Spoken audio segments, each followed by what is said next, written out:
नमस्कार मित्रांनो, मराठी माणूस प्रदीप. इंदुरीकर महाराजांच्या मुलीचं लग्न झालं, अगदी थाटामाटात केलं. जे महाराज समाजाला उपदेश करतात, जे महाराज समाजाला सांगतात, समाजातल्या जावयांची खिल्ली उडवतात, समाजातल्या पोरींची खिल्ली उडवतात. मग म्हणजे डोळ्याच्या मध्ये चमकी काय भरताय, भांगात काय करताय, केसांची स्टाईल काय, भाड्याचा जावई काय, या सगळ्या गोष्टी आपण ऐकल्या आतापर्यंत. बरोबर. मी तुम्हाला मागच्या व्हिडिओमध्ये सांगितलं, त्यांचं लग्न झालं मुलीचं, त्याच्या आदल्या दिवशी पुण्यामध्ये घटना घडली. चिमुरडीची हत्या झाली. त्यानंतर दुसरी एक पुण्यात घटना घडली, ती पण चिमुरडीवरचा असाच एक अन्याय अत्याचार झालेला होता. या सगळ्या घटना घडल्या. या सगळ्या घटनांमध्ये लोक तीव्र संतापाने सगळे रस्त्यावर उतरले. आता त्या घटना विसरलोय आपण, आता काही फरक नाही पडत. आपल्याकडे असंच आहे. आपल्याकडे काय माहितीये का, एखादी घटना घडली ना, तो एखादा दिवस किंवा त्याच्या पुढचा दिवस आपण फक्त पेटून उठतो आणि त्याच्यानंतर सगळं जैसे थे होतं. आणि हे राजकारण्यांना माहितीये, त्यामुळे त्यांना फक्त माहितीये की आताची आलेली वेळ काढून टाका, कशी तरी थोपवा, आपोआप हे सगळे शांत होतील. आणि तसंच झालं. दुसऱ्या दिवशी सगळे राजकारणी इंदुरीकर महाराजांच्या लग्नामध्ये हजेरी लावायला गेले. आमदार, खासदार, मंत्री, मुख्यमंत्री, उपमुख्यमंत्री सगळ्यांनी अगदी लाईन लावली तिकडे. कारण त्यांना माहितीये, इंदुरीकर महाराजांच्या पोरीच्या लग्नाला जायचं म्हणजे आपोआप महाराष्ट्रातल्या बऱ्यापैकी सगळ्या मतदारांना आपण दिसणं किंवा त्यांना हातात घेतल्यासारखं आहे. आता महाराष्ट्रातील प्रसिद्ध कीर्तनकार जे जास्त पैसे घेतात आणि श्रीमंत आहेत असे आपले इंदुरीकर महाराज,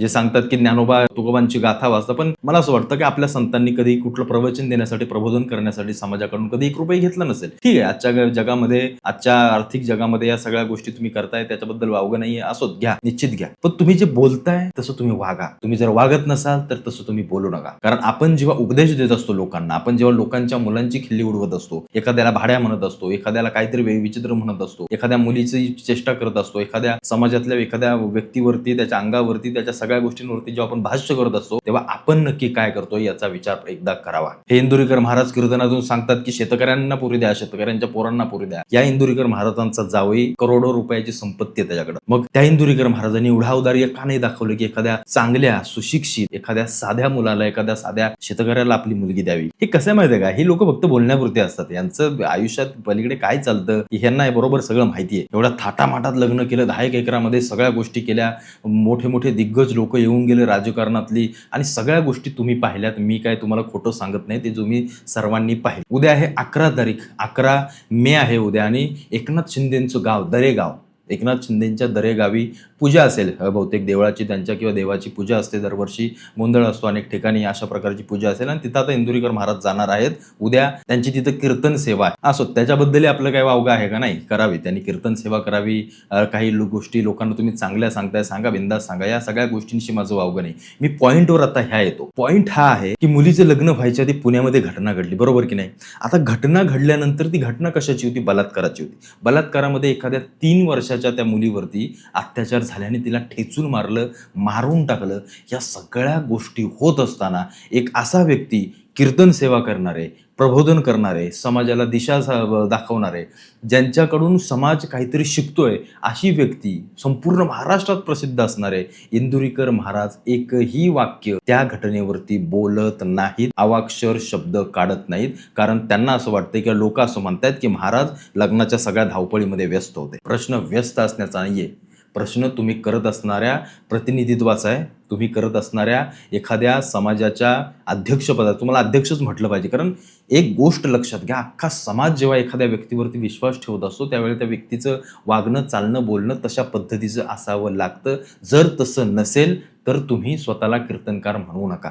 आज काय झालं माहितीये का, हे कीर्तनकार, प्रबोधनकार, पैसा, फक्त पैसा, पैसा, फक्त लाख लाख, 2-2 लाख फी आहे त्यांच्या. कशासाठी? लोकांना हसवण्यासाठी, प्रबोधन करण्यासाठी, लोकांची उणीधुनी काढण्यासाठी, लोकांच्या जावयांची, बायका पोरांची उणीधुनी काढण्यासाठी. प्रबोधन असं कधी संतांनी आपल्या केलं नव्हतं. अरे वाचा कधीतरी वाङ्मय, वाचा कधीतरी गाथा, ज्ञानेश्वरी वाचा, त्याच्यामधून काय कसा संदेश दिलाय हे जरा पहा. राहिला प्रश्न त्यांच्या कॉमेडीचा आणि हसण्याचा, त्याच्याबद्दल वावगं नाहीये.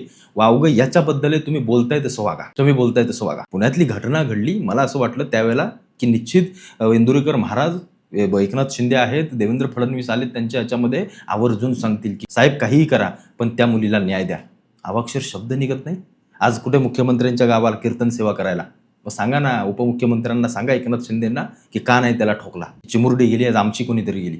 अरे समाजाचं प्रतिनिधित्व कुठलं? फक्त कीर्तन करण्याचं, 2-2 लाख फी घेण्याचं, फक्त हे तुमचं प्रतिनिधित्व एवढंच? याच्या व्यतिरिक्त तुम्हाला कुठल्या संवेदना नाहीत? जेव्हा समाजातली अशी लोक या राजकारण्यांचे कान पिळत नाहीत, तोपर्यंत हे राजकारणी जागे कशी होतील? आता त्यावेळेला लग्नामध्ये हे मोठे मोठे राजकारणी गेले त्यांची पोळी भाजायला. इंदुरीकर महाराजांनी त्यांना बोलवलं की आपला मोठेपणा दाखवायला.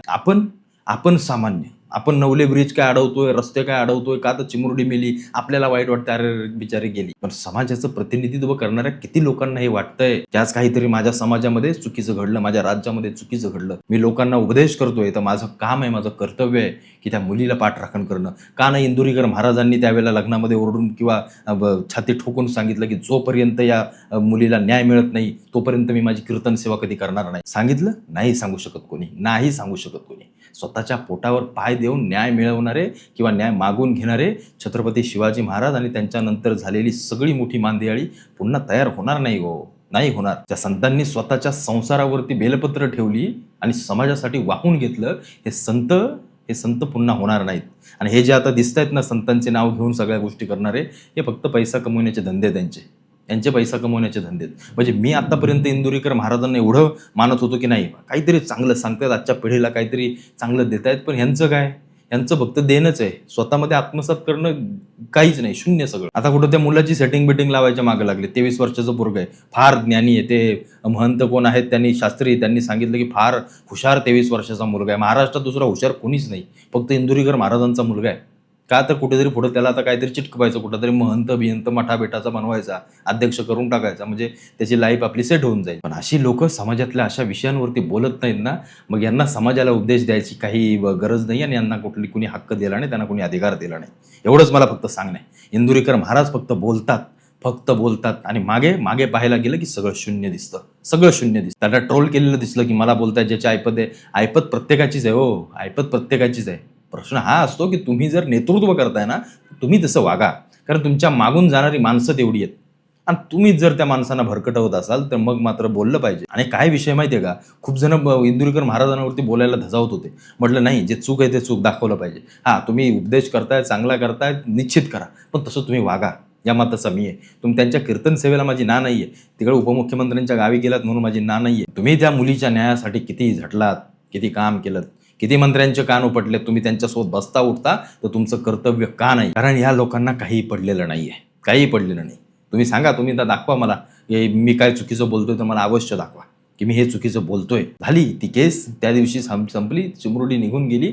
बघा तुम्ही, मी तुम्हाला त्या दिवशी माझा व्हिडिओ असे आहे, तुम्ही जाऊन कधीही पहा. मी त्या दिवशी काय सांगितलं होतं, 2 दिवस हे चालेल, नंतर जैसे थे तो आरामात आरोपी बसून खाईल, काहीही होणार नाही, एवढं फक्त लक्षात ठेवा. का?